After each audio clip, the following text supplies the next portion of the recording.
voulons bâtir les principes des pyramides inversées, les principes des valeurs inversées. Voilà. Et quand je parle de pyramides inversées, des valeurs qui sont contraires de ce monde. Vous savez que dans ce monde, il y a des choses les gens font, mais nous ne faisons pas ça parce que nous sommes des enfants de Dieu. Parlons de la pyramide inversée, nous voulons juste faire comprendre tous les saints de la communauté que nous, en tant qu'enfants de Dieu, nous devons comprendre réellement ce que nous sommes et comment nous devons nous conduire ici-bas en sachant que nous sommes ici-bas pour un peu de temps. Donc nous sommes des passagers. Le temps de se préparer. Donc comme nous sommes ici, nous devons nous préparer ici pour aller à notre destinée. Or, notre destinée, c'est vivre éternellement avec Dieu. On comprend? Là où nous vivrons éternellement avec notre Père. Dieu est notre Père. Parce que Jésus a dit, si vous priez, dites, notre Père, que ton nom soit sanctifié. Donc c'est à nous de sanctifier le nom de Dieu.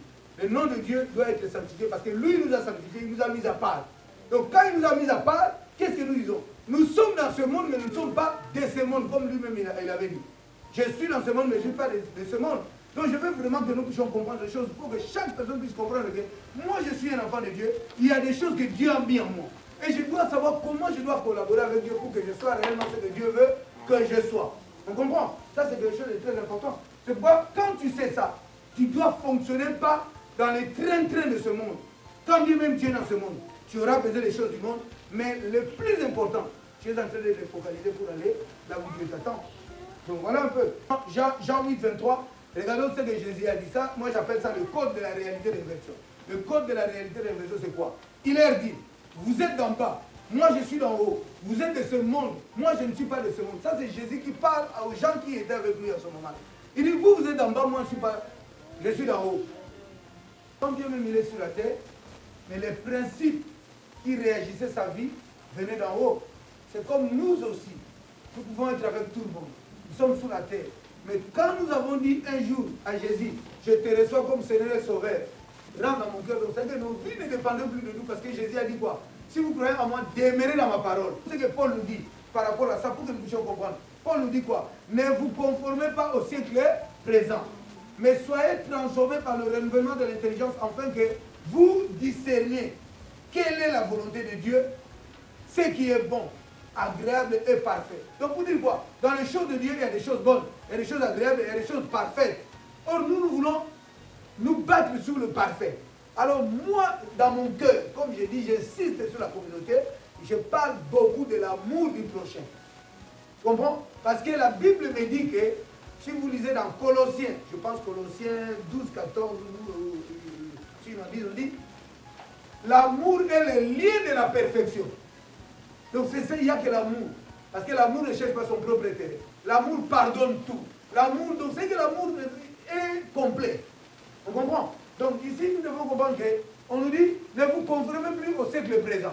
Parce que nous devons fonctionner comme Dieu veut que nous fonctionnons. Donc nous sommes de Dieu. Mais pour que nous puissions rentrer dans la plénitude de Dieu, il faut que nous soyons déjà d'abord transformés par le renouvellement de l'intelligence. Parce que si notre intelligence est renouvelée, nous saurons discerner qu'est-ce qui est bon, agréable et parfait. On comprend? Nous ne marcherons plus tout le monde. Nous serons avec tout le monde, mais nous ne sommes pas tout le monde. Nous sommes de Dieu. Et il y a des valeurs de Dieu qui prennent place. Même si je sors la nuit, même si je suis avec les autres, il y a un moment je dis, demain je vais aller adorer mon Dieu. Parce que c'est mon identité. Je suis un enfant de Dieu. Donc je dois honorer et montrer à Dieu qu'il n'a pas fait une erreur de m'avoir pris comme étant son enfant. Je prends la pyramide inversée comme c'est un principe de vie. Notre philosophie est la pyramide inversée. Donc nous ne fonctionnons pas comme tout le monde. La preuve en est que la façon dont nous faisons notre réunion le dimanche n'est pas comme tout le monde. Donc nous avons notre manière, nous marchons à contre-courant avec le système de la terre. Ça c'est nous. On comprend? Et nous l'acceptons. Nous l'acceptons. La pyramide inversée, comme le nom l'indique, c'est juste une conception, une manière de voir, de concevoir et de percevoir les choses dont les valeurs ainsi que les principes de la vie à l'encontre des réalités terrestres ou majoritaires. Quand je dis à l'encontre des réalités terrestres, le monde peut dire ça. Nous ne disons pas ça. Nous fonctionnons par rapport à ce que Dieu dit. C'est ce qui fait que nous sommes en contradiction avec ce qui s'est dit de fois dans le monde. Mais Jésus, quand il était devant Pilate, il y avait toute une majorité qui était là. Jésus a dit entre Jésus et Barnabas. Les gens ont dit, nous avons voté que tu libères Barnabas. Donc ça dit quoi? La majorité a dit quelque chose qui est à l'encontre de la volonté de Dieu. On comprend? Donc nous ne sommes pas influencés par l'opinion du grand nombre. Nous ne sommes pas influencés par la majorité ou le système de la terre. Mais nous sommes influencés par ce que Dieu dit. Dans notre conception de pyramide des versets, nous voulons aller dans les choses les plus essentielles pour que ça bâtisse les vies des gens et que chacun devienne ce que Dieu attend de lui. Donc ça, c'est quelque chose de très important. Le système inversé des choses dans notre environnement. Donc ici, comment nous vivons le système inversé par rapport à certaines choses qui sont mises en place. Donc nous disons quoi? Il y a un système de fonctionnement qui vient du ciel pour une application sur la terre, pour rendre opérationnel tous ceux qui sont appelés. Donc ça dit quoi? Ce système que nous parlons, c'est quoi? Nous recevons la parole de Dieu qui vient du ciel. Et cette parole est destinée pour que nous puissions le mettre en pratique sur la terre.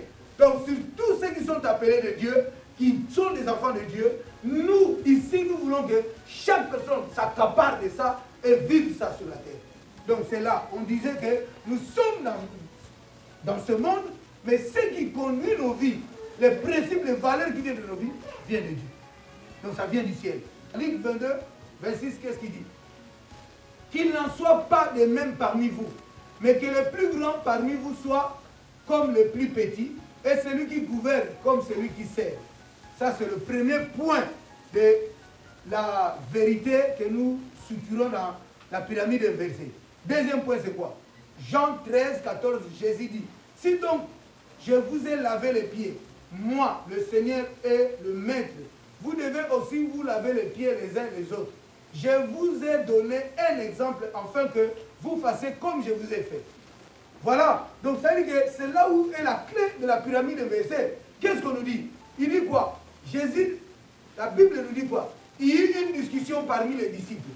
Ils voulaient savoir qui sera le plus grand parmi eux. Mais maintenant Jésus a dit, dans le monde, ceux qui dominent sont au-dessus. Et ils dominent, tous ceux qui sont en bas sont des subalternes. On comprend? Mais maintenant, il dit que cela ne soit pas ainsi parmi vous. Donc vous, moi je vous dis, entre moi et vous, moi je suis comme celui qui sert. Vous, vous êtes comme ceux qui sont assis dans la table. Entre celui qui est assis à la table et celui qui sert, qui est le plus grand? C'est celui qui est assis à la table. Donc il dit quoi? Si quelqu'un veut être comme moi, qu'il soit aussi celui qui sert. Donc ça, on comprend directement que la vie chrétienne, nous sommes les donateurs. Nous sommes ceux qui servent les autres. Nous sommes ceux qui frayent le chemin. Nous sommes toujours dans toutes choses, comme Jésus a dit, soyez mes imitateurs. Nous aussi, nous voulons que le monde voie Christ au travers de nous. Nous devons servir, nous devons exhorter, nous devons aller chercher les âmes, nous devons faire l'œuvre du Seigneur. Parce que celui qui sert est en train de servir. Le mot sert, c'est servir. On comprend? Les ministères ont été donnés pour que nous équipons les saints, afin que les saints servent Dieu, avec le potentiel et les capacités. Donc ça dit quoi? Nous ne voulons pas fonctionner comme le monde fonctionne. Quand je dis les choses pour que ça puisse rentrer dans l'esprit de tout un chacun, afin que chacun puisse dire que, en fait, je suis là pour servir Dieu. Donc servir ne sera pas une faiblesse. Servir, c'est une force. Parce que vous voyez maintenant le système de pyramide inversée. Parce que dans le monde, celui qui est servi, c'est lui qui est le grand. On comprend? Mais maintenant, nous, quand nous servons, nous sommes les grands. Parce qu'ici, on demandait à Jésus, qui va être le plus grand? Il dit, celui qui va être le plus grand, c'est celui qui sert. Et en même temps, il a donné encore deuxième élément pour nous puissions fixer ça bien. C'est Jean 13, 14. Il a dit, bon, moi je suis le maître. Je vous ai lavé les pieds. Mais je vous ai donné un exemple pour que vous lavez les pieds les uns les autres. Laver les pieds, c'est quoi? C'est exhorter, c'est conseiller, c'est aider, c'est prier pour les autres. Nous voyons ces deux passages-là, l'inversion des valeurs et des principes. Parce que dans le monde, le plus grand, c'est celui qui conseille. On comprend? Mais hors chez nous, celui qui est grand, c'est lui qui sert. Je ne sais pas si vous comprenez ça. C'est ça l'inversion des valeurs que nous voulons dire. C'est pourquoi j'insiste vraiment qu'on puisse comprendre ça. Ça devient comme une philosophie de l'architecture communautaire chez nous ici. Cela nous montre clairement qu'être dans le royaume, c'est être dans une sphère de fonctionnement contraire à ce qui fonctionne sur la terre. Quand bien même étant sur la terre, nous sommes dans ce monde, mais nous ne sommes pas de ce monde.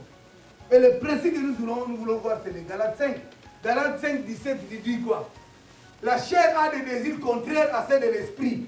Donc nous sommes des hommes, des enfants spirituels. Donc nous fonctionnons dans le domaine spirituel. Donc nous cherchons à faire taire la chair et à pouvoir développer la dimension spirituelle. C'est comme Jean-Baptiste, quand il avait vu Jésus, dit que moi je diminue, que lui croisse. Parce que lui, c'est lui qui va vous baptiser du feu et de l'esprit. On comprend? Donc c'est ce que nous voulons réellement vivre dans le domaine spirituel. Vivre, comprendre qui je suis, qui tu es, comment tu dois opérer, comment tu dois bâtir ta vie, comment tu dois fonctionner parmi les autres. Tu n'es pas n'importe qui. Tu es celle ou celui ou celle que Dieu a choisi.